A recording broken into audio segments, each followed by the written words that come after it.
So, kind of where were you in life when you kind of had this spark of the idea for this film? So you made Blue Flags, you made Color Wheel, and then kind of paint the scene. This is my third movie. I was 29 when we made it. It's coming up on 10 years ago. We made it in the fall of 2013. I guess I remember, first of all, I haven't watched a minute of this movie in like 8 years. Because I've wanted to, I spent like 5 years wanting to rewatch it, and then I just decided if I did, it might change my opinion of it. So like the half hour I watched tonight was more than I've seen in a really long time. It's very strange. It's like having a conversation with yourself. But it's one-sided. Just watching. But I feel like what I wanted to do, if I remember anything, it was like, what is a, what's my New York movie? I wanted to do like, I've now lived here for 10 years at the time of making the movie, so probably 8 years when I started writing it. And I felt like I had some ideas that were like, but for years I just was like, this is the New York movie. I had no title, I had no anything. I just was like, these are the types of narratives that I'm attracted to, that have started to strike me as uniquely here. The types of like young ambition and young stories, and the way that in New York sometimes I'm finding you like inexplicably become friendly with people that you really look up to, people from really, like, these things do start to happen. Not like the first 2 years you're around, but after like 5 or 6 years you start to know like type people.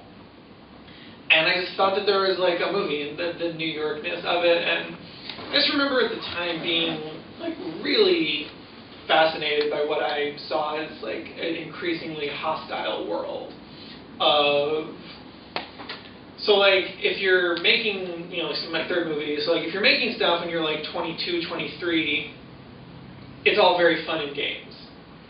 And there's no stakes, and you can just do whatever you want. And the sort of genesis of this was like, when you start trying to like make this your life, it gets kind of nasty for people. It's no longer like, let's just hang out and do whatever and kind of like jam and collaborate and help each other. And it was starting at the time for people like coming out of what was then the like end of the first wave of like this moment of independent filmmaking, where everyone had made their like micro budget movies, and people were like starting to move into like hundreds of thousands, $500,000, $1 million budgets, working with famous people. It was becoming like really suffocatingly unpleasant as like a community. Like people were getting like, egos were getting out of control, attitudes were shifting, and it was just like really, really weird to deal with. And you were conscious of that like in the moment as it was happening, or was it a little bit more? Yeah. No, because then I was like, this is the story. Like this is the arc of people. Is you're just like a promising low-stakes artist, and then 4 years later you're the biggest asshole anyone's ever met. And your life's exactly the same, but suddenly you treat people like shit. And then I saw this happen with so many people, I was so interested in it. Where it was just like, I'm sorry, I thought you were like a broke filmmaker. Why are you acting like what the fuck is going on? And I was just, there was like such a story in that. And yeah, it just like somewhere in there, like the New York movie grew a nucleus and kind of became this. Yeah, and like the unpleasantness of it all. But I think an interesting thing going on here is the relationship between like the mentor and the mentee. And in your life, have you had like a mentor, or a good mentor, a bad mentor? And what's your relationship to like mentorship now? I was just asked to be a mentor, so that's about as close as I have. Some like Sundance fellow requested to have his material sent to me. So at the moment I'm riding high on the idea. I haven't said yes yet, but I probably will, because I like the idea of having a protege. But at the same time I have nothing to teach. I don't think, like, I feel like when I wrote it, it was like all wishful thinking. And that like maybe at a film festival or two I had crossed paths with somebody who I was amused or he voiced a lot. But yeah, as soon as he would open up. Louise. I had I have two quick questions. I guess I hope they're quick. So you're writing this right after the color wheel. You had those 3 years, I guess, maybe 2 years until this film. So one was, what was the shift like going from like starring in your film and being the director and having to take care of yourself, like your performance, and then not having to do that? So yeah, that was my first question, I guess. Sure. It was wonderful. I mean, especially as like, I mean, I'm not a performer. I have no training in that world, nor do I have any like passion, or I have too much respect for the craft to just dabble in it and assume that that is the same thing. So then getting to sit back and watch Jason, obviously, you know, who'd been entertaining me in movies for my whole life, basically for like 15 years, and Lizzie, who like, you know, a total pro, and Jonathan Price, like, who, you know, been acting since before I was born. I was just like sitting there, like, this is what it's all about. Like, forget about the joy, such as it is, of like scrappiness and like just throwing yourself in front of it. Like, people who are born to do this it's just nothing like it.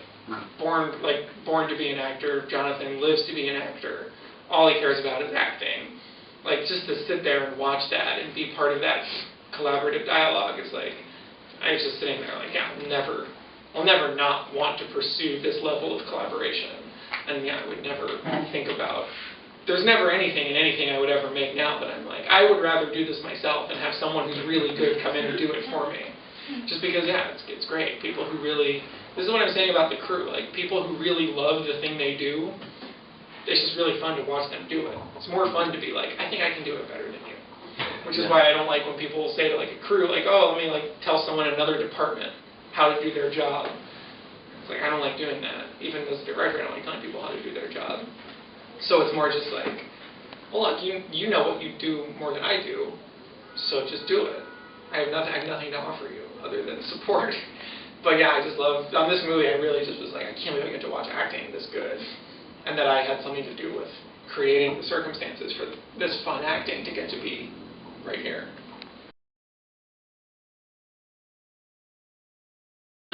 What is that? Like every time it was kind of like the opposite of that vibe. It was like this whole. Did you listen to the new Lana album?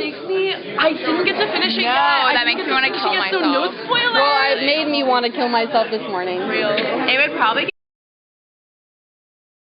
about to devour this shit. I love how they didn't give me the tzatziki, but I didn't want it anyway.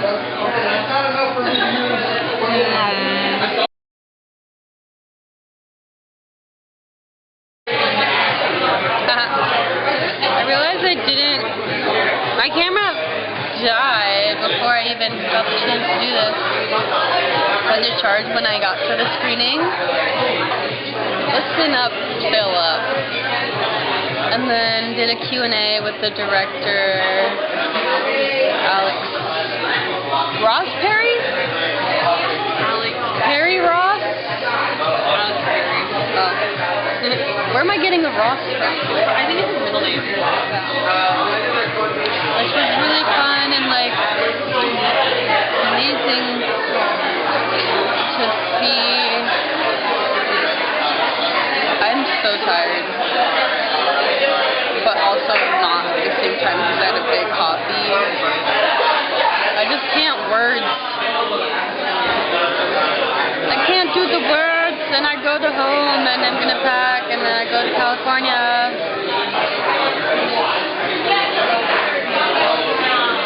Insecure! If only we could teleport home.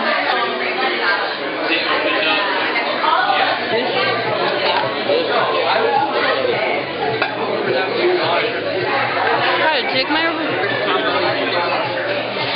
Anyway, I hope you guys had a better day than me. I cried in bed all day. And I'm on my period. On a 7 a.m. flight.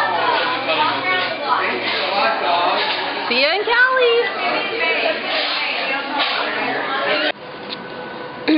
Well, today the lesson is to stop being late to everything. Just kidding, because then everything works out anyway, because I missed my flight. You know, usually I leave last minute, and it, like, usually works out in my favor. But now there was traffic at the terminal, so I didn't get to make it. So I'm literally, like, wearing a crop top in a fucking airport while it's, like, still kind of cold, and people are, like, fucking staring at me like I'm a lunatic. But it's because I was sweating, running to the gate to try to make it on time. But I didn't. So I'm making the next flight. Luckily, so I have 3 hours to kill. So I guess I can edit and get breakfast and breathe. But it would have been nice to, like, make my flight, but, you know, I can try on sunglasses, maybe, and I can get a Jamba Juice. And then I also forgot to pack a hat, so I knew I was going to forget something, so it was bound to happen. I was just so comfortable. I had a 7 a.m. flight. I just didn't. I had Stevie, like, cuddling me in the front, and then I had Sadiq cuddling me in the back, and,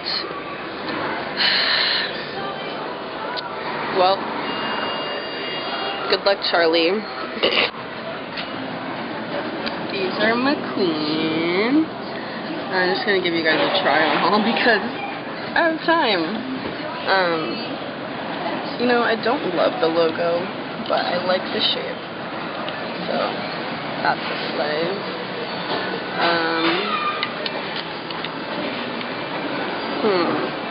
Should I try on these? These heart ones are cute. Ooh, this gives me fun. I like this. That's cute.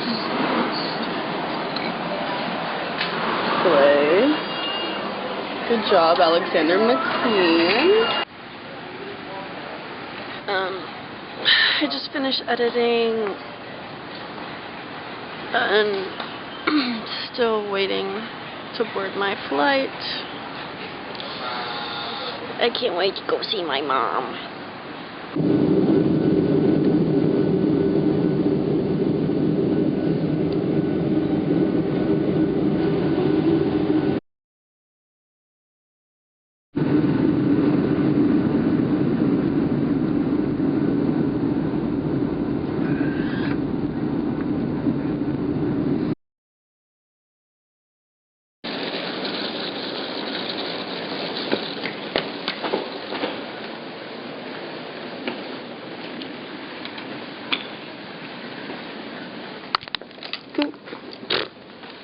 I landed in California.